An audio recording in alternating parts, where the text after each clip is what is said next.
Penarikan kurikulum 2013 yang dianggap terlalu tergesa-gesa. Berikut wawancara Zelda Savitri dengan Mendikbud Anies Baswedan. Menteri Pendidikan dan Kebudayaan Anies Baswedan memutuskan untuk menghentikan penerapan kurikulum 2013. Keputusan ini disambut baik oleh sejumlah pihak, diantaranya adalah para orang tua murid, para siswa, dan juga para guru. Namun tidak sedikit juga yang mengecam keputusan ini. Assalamualaikum warahmatullahi wabarakatuh. Salam sejahtera bagi kita semua. Om Swastiastu, Namo Buddhaya, Salam Kebajikan, Rahayu. Sampai hari ini, kami di Kemendikbudristek telah meluncurkan 21 episode Merdeka Belajar yang menyentuh berbagai aspek pendidikan.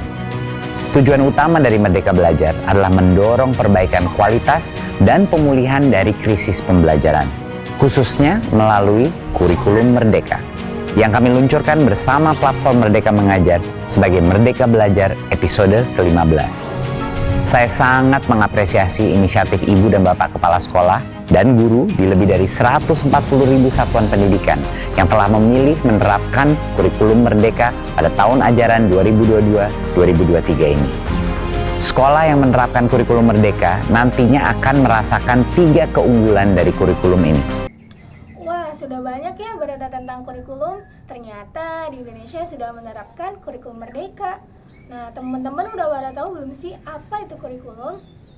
Menurut Undang-Undang Nomor 20 Tahun 2003, kurikulum merupakan seperangkat rencana dan pengaturan mengenai tujuan, isi, tambahan, pembelajaran, serta cara yang digunakan sebagai pedoman penyelenggaraan kegiatan pembelajaran untuk mencapai tujuan pendidikan.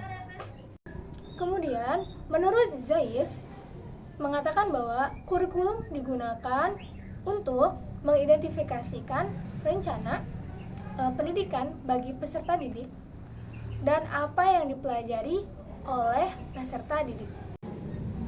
Kurikulum juga diibaratkan sebagai proses pembuatan suatu bangunan loh, karena dalam pembangunannya membutuhkan alat, bahan, dan proses untuk mencapai bangunan yang baik.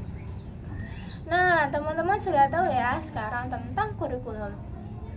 Dan di kurikulum juga terdapat prinsip-prinsip perkembangannya loh. Mari kita bahas prinsip-prinsip yang akan digunakan dalam kegiatan perkembangan kurikulum merupakan kaidah-kaidah atau hukum yang akan menjiwai suatu kurikulum. Bagaimana ya dengan perkembangan kurikulumnya? Oke, kita bahas. Kegiatan menghasilkan kurikulum pada tingkat satuan pendidikan atau proses yang mengangkat satu komponen dengan yang lainnya untuk menghasilkan kurikulum. Perkembangan kurikulum juga bisa diartikan sebagai kegiatan penyusunan, pelaksanaan, penilaian, dan penyempurnaan kurikulum. Prinsip perkembangan kurikulum terbagi menjadi 2, yaitu ada umum dan khusus. Prinsip perkembangan kurikulum secara umum terbagi menjadi 5. Yang pertama yaitu ada prinsip relevansi. Prinsip relevansi ini terbagi menjadi 2, ada internal dan eksternal. Relevansi internal yaitu kurikulum harus memiliki keserasian antar komponen-komponennya.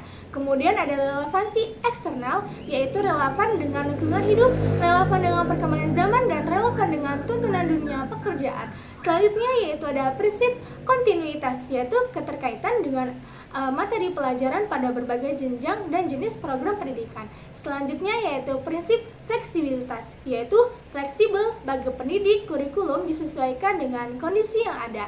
Kemudian fleksibel bagi peserta didik. Selanjutnya yaitu ada prinsip efisiensi, yaitu perbandingan antara tenaga, waktu, suara, dan biaya yang dikeluarkan dengan hasil yang diperoleh. Kemudian ada prinsip aktivitas, yaitu berkenaan dengan rencana dalam suatu kurikulum dapat dilaksanakan dan dapat dicapai dalam kegiatan belajar dan mengajar. Prinsip selanjutnya yaitu prinsip perkembangan secara khusus terbagi menjadi 5. Yang pertama yaitu prinsip penentuan tujuan pendidikan. Tujuan pendidikan mencakup tujuan yang bersifat umum dan khusus. Dalam perumusan tujuan pendidikan didasarkan pada sumber-sumber seperti ketentuan dan kebijakan pemerintah, survei mengenai persepsi masyarakat tentang kebutuhan mereka, survei tentang pandangan para ahli dalam bidang-bidang tertentu, survei tentang kualitas sumber daya manusia, serta pengalaman negara lain dalam menghadapi masalah yang sama. Yang kedua yaitu prinsip pemilihan isi pendidikan atau kurikulum. Dalam menentukan isi kurikulum, beberapa pertimbangan yang dapat dijadikan dasar acuan ialah diperlukannya penjabaran tujuan pendidikan ke dalam pembuatan hasil belajar yang khusus dan sederhana. Isi bahan pelajaran harus meliputi segi pengetahuan, sikap, keterampilan, serta unit-unit kurikulum harus disusun dalam urutan yang logis dan sistematis. Maksudnya yaitu ranah belajar tersebut diberikan secara simultan dalam urutan situasi belajar. Yang ketiga yaitu prinsip pemilihan proses belajar mengajar. Dalam proses belajar mengajar, hendaknya memperhatikan hal-hal berikut ini, yaitu kecocokan metode atau teknik belajar mengajar untuk mengajarkan bahan pelajaran, kemudian variasi metode atau teknik dalam proses pembelajaran mengajar terhadap perbedaan individu siswa, serta keefektifan metode atau teknik dalam mengaktifkan siswa dan mendorong perkembangan kemampuan baru. Selanjutnya yaitu yang keempat, prinsip pemilihan media dan alat pengajaran.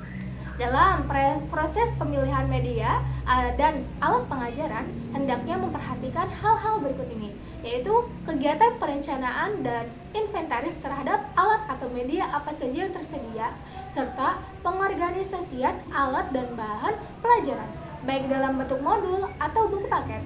Yang kelima, yaitu prinsip berkenaan dengan penilaian, yaitu di mana penilaian adalah proses akhir dalam kegiatan belajar mengajar. Dalam proses ini, penilaian belajar setidaknya mencakup 3 hal dasar yang harus diperhatikan, yaitu merencanakan alat penilaian. Hal yang harus diperhatikan dalam fase ini ialah menentukan karakteristik kelas dan usia, kemudian bentuk tes atau ujian, dan banyaknya butir tes yang disusun. Kedua yaitu menyusun alat penilaian. Langkah-langkahnya adalah dengan merumuskan tujuan pendidikan pada ranah kognitif, efektif, dan psikomotorik, mendeskripsikan dalam bentuk tingkah laku siswa yang dapat diamati, menghubungkan dengan bahan pelajaran, serta menuliskan butir-butir tes. Ketiga yaitu mengolah hasil penilaian. Prinsip yang perlu diperhatikan ialah norma penilaian yang digunakan dalam pengolahan hasil tes, serta penggunaan skor standar. Oke teman-teman semua, itulah penjelasan tentang kurikulum dan prinsip perkembangan kurikulum. Nah teman-teman mungkin sudah mengerti bukan? Oke, cukup sekian video kali ini. Saya mohon maaf apabila terdapat kesalahan dalam video kali ini. Cukup sekian dari saya. Terima kasih. Wassalamualaikum warahmatullahi wabarakatuh.